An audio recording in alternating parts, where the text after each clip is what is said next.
Halo, selamat datang di channel saya.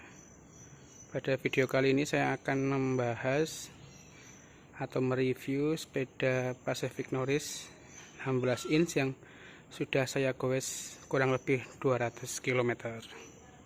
Sebelum membahas lebih detail, mari kita bersama mematuhi protokol terkait dengan COVID-19 untuk belajar di rumah, bekerja di rumah, dan beribadah di rumah. Sementara jangan goes dulu. Dalam bersepeda tentu kenyamanan posisi goes adalah yang utama. Saya harus akui bahwa Pacific Norris 16 ini tidak lebih nyaman dari Pacific Norris 20 inch yang saya punya, terutama di awal-awal pemakaian. Saya sebut kurang nyaman karena memang ternyata bentuknya ini memang agak mepet, sehingga untuk saya yang profilnya 170 cm dengan berat badan yang terbilang gemuk agak kurang nyaman memakainya. Akhirnya beberapa part saya upgrade untuk menambah kenyamanan menaiki sepeda ini. Nah, untuk menambah tingkat kenyamanan, yang pertama saya lakukan adalah mengakali bagian handle post. Jadi handle post ini sudah saya fullkan, tapi ternyata posisi ridingnya masih kurang enak. Ini saya alami untuk kilometer-kilometer awal, sehingga sepeda ini jarang saya goes. Akhirnya beberapa waktu lalu saya menemukan postingan di grup FB untuk menambahkan stem riser sehingga handle postnya jadi lebih tinggi, dan ternyata berhasil. Ini menambah signifikan tingkat kenyamanan bersepeda yang saya alami dengan menggunakan Norris 16 ini. Kemudian untuk bagian seat post, jadi memang kemarin saya beli seat post, awalnya sih pengen nyari seat post yang warna biru, tapi ternyata ada seat post warna biru dan mampu menahan beban sampai dengan 115 kg. Kalau seat post kebanyakan hanya di 80 kg, ini di 115 kg. Mereknya Fiat, jadi panjang juga sama, 33,9 mm, 600 mm atau 60 cm. Nah, ketika saya membongkar kemarin mengganti, saya menemukan bahwa seat post bawaan dari Pacific Norris 16 ini sudah bengkok ya. Jadi mungkin memang karena saya terlalu berat, sehingga ketika dibawa goes hampir 200 kilo itu seat post bawaannya bengkok di bagian kuncian.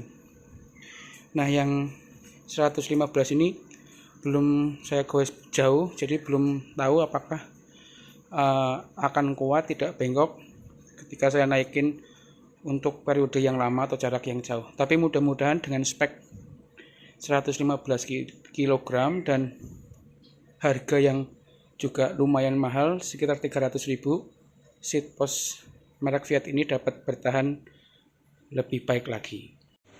Buat saya pribadi, kenyamanan bersepeda itu tidak hanya terkait dengan bagaimana posisi riding, tapi juga bagaimana peralatan-peralatan pernak-pernik yang kita gunakan untuk mendukung keamanan, kenyamanan saat goes. Kita mulai dari depan. Tentu di bagian depan saya pasang bel dan lampu. Awalnya saya pasang tas ini juga. Jadi tas ini saya pasang terutama kalau perjalanan jauh. Nah, karena kabelnya sudah saya ganti yang warna biru seperti ini, kalau saya pasang tasnya itu ketutup warnanya, jadi nggak kelihatan kalau sudah di-upgrade warna biru. Jadi kalau untuk jarak dekat saya lepas tasnya, dan saya hanya menggunakan tas kecil ini untuk menyimpan HP atau dompet. Jadi cukup di bagian depan di-upgrade kabelnya saja warna biru, kemudian handle barnya juga saya ganti yang warna biru yang panjangnya kurang lebih selisih 2-3 cm dari yang bawaan, lebih panjang yang ini, jadi jauh lebih nyaman. Kemudian handle gripnya juga sudah saya ganti yang model tanduk. Saya sangat suka dengan model tanduk ini. Di Pacific Norris 20 yang saya punya juga saya pasangin model tanduk karena sangat signifikan nyamannya ketika dipakai goes, terutama jarak jauh mungkin di atas 20-30 kilo. Kemudian saya juga pasangin botol air minum tentu, jadi saya pasang 2. Saya selalu membawa sedikitnya 1 atau paling sering 2 botol ketika goes. Kemudian saya pasang lampu juga. Lampu ini juga saya sesuaikan yang warna biru biar bisa sesuai dengan warnanya. Kemudian lampu yang depan ini juga sangat terang, jadi ini kalau malam sangat terlihat. Jadi memang seperti yang saya bilang bahwa goes itu tidak hanya nyaman tapi juga harus aman. Jadi dengan kelengkapan lampu di depan ini, kemudian juga pasang fender biar tidak kotor, sangat menambah kenyamanan dan keamanan saat kita goes. Bagian tengah seperti yang saya bilang tadi, saya pasang tas juga untuk tempat dompet, tempat HP. Kemudian di bagian belakang saya ada ini kuncinya kalau misalnya pengen digembok ketika pergian. Lampu saya pasang 2. Yang pertama lampu yang seperti ini biar kelihatan, kemudian ada lampu juga yang terlihat ada lasernya di jalan, jadi kalau malam sangat membantu biar pengemudi lain aware bahwa kita sedang goes. Kemudian juga pasang fender belakang 1 pasang. Nah, untuk bagian pedalnya saya ganti merek Racing yang sudah bearing yang warna biru. Jadi saya memang suka beli pernak-pernik sepeda yang kalau bagi saya sih biar sepedanya jadi tambah lucu. Kemudian sadelnya juga saya sudah ganti merek Velo yang lebih lebar. Nah, sejauh 200 km itu saya memang hanya lebih sering muter-muter di sekitaran kompleks perumahan saja, mungkin ke jalan gede juga yang sebagian besar jalannya aspal. Nah, untuk ban sepeda saya ganti ke lebar 2125 karena ban bawaan hanya 1,5. Kemudian saya pernah ganti ke 175 itu sepertinya tidak cocok dengan badan saya yang gemuk sehingga bannya terasa gembos terus. Setelah saya ganti ke ban lebar 2125 depan dan belakang, jadi jauh lebih nyaman. Jadi memang untuk goeser yang berat badannya di atas 80 bahkan kayak saya 3 digit akan sangat nyaman menggunakan ban dengan tapak lebar. Namun konsekuensinya tentu goesnya jadi lebih berat dan mungkin tidak akan dapat speed yang lebih tinggi. Rata-rata speed saya mungkin hanya di 15-16 km per jam. Nah, untuk cranknya saya udah ganti dengan yang 58T karena saya pengen lebih kenceng goesnya ya. Jadi belakang masih bawaan 7 speed dengan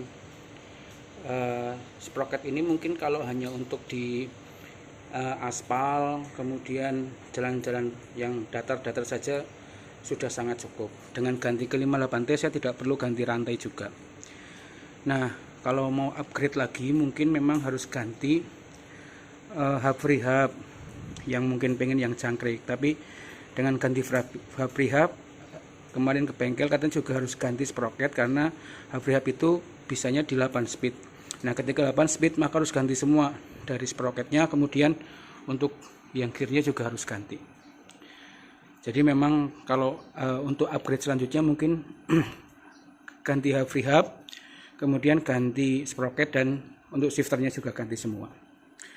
Kalau mungkin mau ganti pelek juga bisa karena banyak sekarang yang tersedia pelek 16. Tapi bagi saya yang kebutuhannya hanya untuk goes ringan saja 15-20 kilo, saya kira upgrade yang saya lakukan sudah sangat nyaman. Dan sekarang saya malah lebih sering memakai sepeda yang 16 ini daripada kakaknya yang 20 inch ini, karena feelnya sudah hampir sama tapi tentu lebih ringkas, lebih enak bawanya.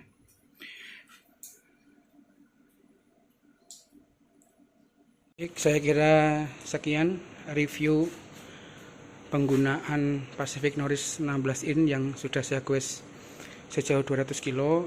Saya kira dengan angka 200 kilo ini sudah cukup lah untuk dapat memberikan review bagian demi bagian, terutama tentu dibandingkan dengan kakaknya ini yang sudah saya goes hampir 900 kilo. Secara umum tentu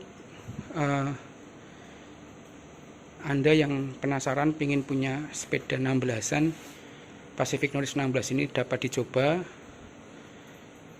dan silahkan dibuktikan sendiri. Kalau saya yang badannya gemuk tadi memang harus mengupgrade, terutama bagian sini harus ditambah stem racer, kemudian untuk seat postnya diganti yang lebih kuat lagi, kemudian cranknya saya ganti yang lebih lebar lagi, yang hub free hub mungkin akan ada di upgrade selanjutnya. Jangan lupa juga untuk memastikan keamanan ketika bersepeda, terutama malam hari, karena saya lumayan sering sepeda malam. Lampu-lampu depan belakang, kemudian lonceng sepeda juga harus. Kemudian karena sekarang sering hujan dan becek, jangan lupa pakai fender. Demikian review dari saya. Silahkan jika ada pertanyaan tuliskan di kolom komentar. Terima kasih.